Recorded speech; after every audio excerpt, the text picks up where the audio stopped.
my contribution echoes Cécile Ezouan's, addressing the borders of the firm with respect to capabilities. And in my case, I will focus on workers' capabilities. I will start with two questions. What are capabilities and why capabilities? Before turning to the features of what one may call a capability enhancing organization. Capability refers to two broad threads of meaning in the literature. One is related to organizations. Here we are with the issue of dynamic capabilities. And the second one is related to individuals. The concept of dynamic capabilities features the ability of an organization to adapt to a changing environment. The focus here is on the organization's development and ability to permanently reposition itself on the market. But what precisely capability consists of in this thread of literature remains vague and inchoate. Capability are concurrently synonymous with ability, capacity, resources, and some other concepts. And when related to individual workers, capability mainly mean in this organizational literature, individuals' capacity, skills, and performance. But there exists another broader understanding of capability, namely an anthropological one that is focused on agency and freedom, and which is the one I use in my own research. Capability means here the set of alternative possibilities of being and doing among which a person can choose. This approach is inspired from Amartya Sen and Martha Nussbaum's capability approach and requires addressing the opportunities people have, the means, resources, and processes that allow them to convert these opportunities into valuable achievements in different methods. But this approach also requires addressing the scope of choice people have when they are doing and being. You may say that focused on freedom and agency, such an account of capability might be awkward in order to study work and the workplace, given the fact that workers are bound to the employer by a contractual relation of subordination, according to which they abdicate a part of their freedom. But it's precisely for this reason that I see in the capability approach a stimulating tool for critically assessing organizational policies that make out of workers' freedom and responsibility their fulcrum. Such an approach proves to be particularly relevant in order to address the actual possibilities workers have to perform quality work or to develop their competencies and employability, as they are often and more enjoined to. While workers' capability do involve individual skills, they further require the possibility to implement and develop these skills. And this possibility is not only dependent upon individual workers, but their broader environment.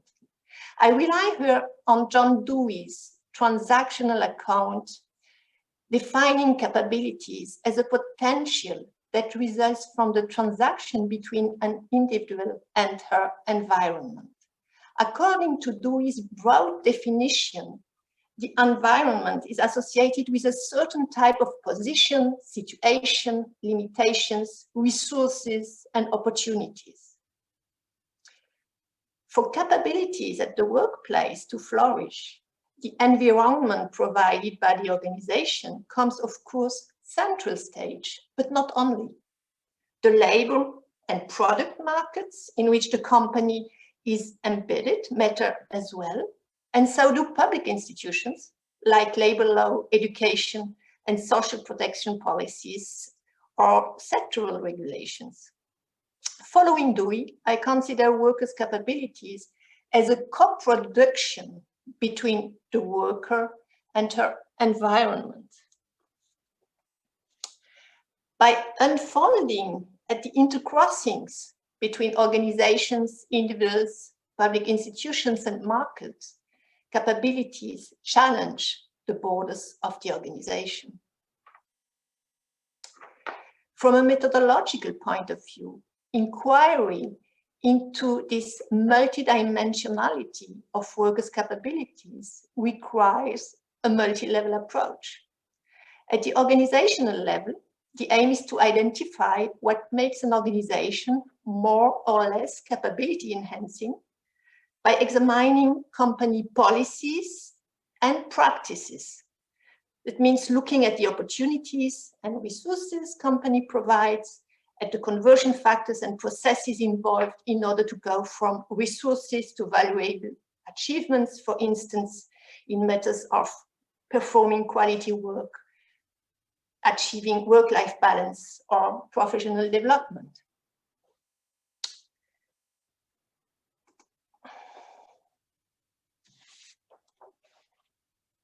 A set of inquiries into companies allowed me and my team colleagues to show how much employees' capabilities can be considered as a kind of total organizational fact, to paraphrase Marcel Mauss' analysis of the gift as a total social fact.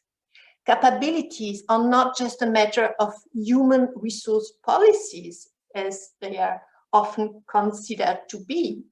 They result from the interplay between human resource policies and industrial relations, yes, that strongly impact workers' capability for voice, for instance, with management methods and practices, as well as work organization that shape the scope of workers' autonomy and the kind of support, the kind of resources that can find in order to develop their capabilities for achieving quality work, professional development, work-life balance, and so on.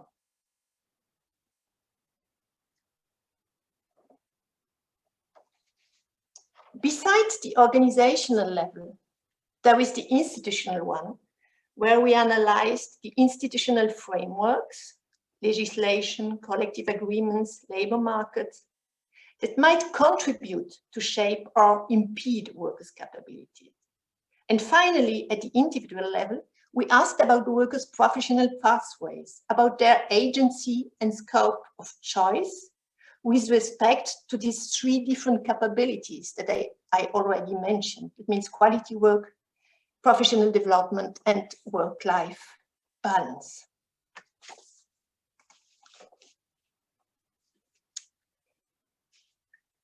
But can an organization be capability enhancing, given the relation of subordination that links the employee to the employer? This remains an open issue. The capability approach can at least draw a kind of moral ideal and a critical yardstick against which to assess business discourses and practices. This is the way I use it, as a critical level. For this purpose, drawing on the literature and a first series of empirical inquiries, we drafted together with my colleague José Vero 5 main features for a capability enhancing organization. It should be pluralist, participatory, developmental, fair, and responsible. A pluralist organization requires the recognition of the diversity of the purposes that the company and the employees can associate with work, as well as the diversity of the means to achieve these purposes. These purposes may not only be oriented towards the maximization of financial outputs, but towards workers' self-fulfillment and recognition as well.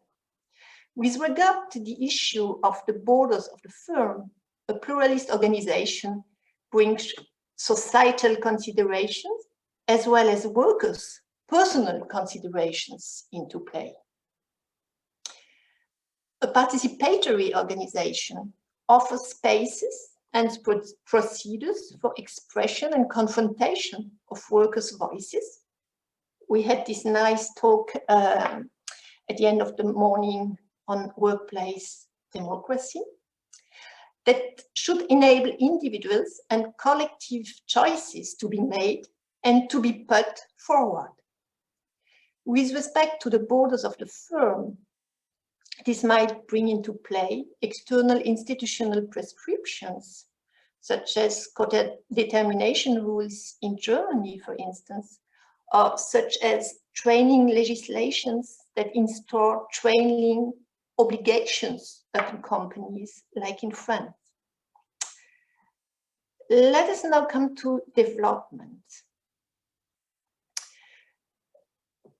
With respect to training and learning, for instance, a developmental organization offers training opportunities and the possibility of converting these opportunities into valuable achievements, not only for the company, but for the workers as well. In these matters, our empirical case studies allowed us to differentiate capability-enhancing organizations from learning organizations. While learning organizations encourage and support the development of knowledge and learning, as long as it serves the development of the company, capability-enhancing organization requires further to care about individuals' projects and development. That means workers' development in the framework of my studies. With respect to the borders of the organization, are to be considered here the labor and product markets the organization is embedded in, the public institutions and provisions that might support organizational and workers' development, but also individual workers' pathways and aspirations. Fairness. Fairness in a capability perspective requires the equal capability to achieve for all people. Cécile Esvan already said it yesterday. And this is strongly related to Amartya Sen's idea of justice. At the workplace, this means equal access to opportunities and resources, allowing people to have a say or a grip on their work and their future as workers. And with regard to the borders issue, such requirement involves, in first place, fair human resources and management practices. But it can also be impacted by external factors, like the position of a company in the supply chain, for instance. And one can also consider that it requires external regulations pushing the firms to implement fair practices. Finally, a responsible organization is an organization oriented toward social and ecological sustainability, which means considering human beings and natural resources not only as a means to economic activity, but as ends in themselves that need to be taken care of. This requires adequate work organization, human resources and management practices, but not only. It further requires engaging into responsible relationships towards the different stakeholders of the company, internal as well as external ones. Let me now come to my conclusion. Sorry. There would be much to say about the methodological challenges raised by such an approach. As my time is over, allow me just a short insight into the issue of the delimitation of the unit of inquiry. In our qualitative investigations, we decided to choose the business unit as level of investigation, and we jointly inquired into the human resource policy department at the group level. What matters for capabilities is how these policies are implemented.